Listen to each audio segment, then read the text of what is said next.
Those are some of the many factors one needs to be mindful of, especially if you are buying an apartment which is in the process of being built.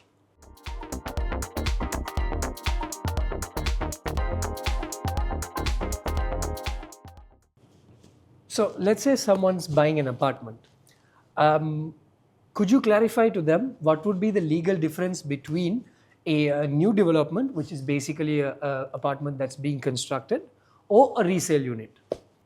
That's a very good question. Let me first take you through if you are buying it from a reseller. Then the apartment is already completed. We are assuming COC is there, condominium plan is there. The deed of declaration is also registered, where we have the traditional checklist, which I have explained earlier. Yes. But if you are entering into an agreement for an apartment which is in the process of being built, there's a risk factor involved. There's no COC to check. There's no declaration deed or the condominium plan to be verified. Therefore, my advice is always go with a reputed developer. Right. So the risk can be minimized. There's another factor one needs to be mindful of. If you buy a property from a reseller now, we know the tax component, the stamp duty and the tax component.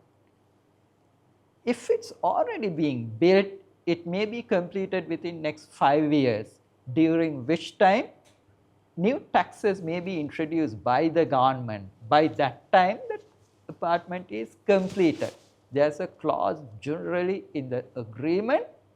If such tax is introduced, a new tax, who will bear? But even at the time of signing the agreement, even the developer can't say what's the tax or what's the rate of tax to be paid. That's a risk a buyer needs to be mindful of when he is evaluating factors to be considered, because 1 or 2% of 30, 40, 50 million property means a lot to the buyer, unexpected cost. Those are some of the many factors one needs to be mindful of, especially if you are buying an apartment which is in the process of being built.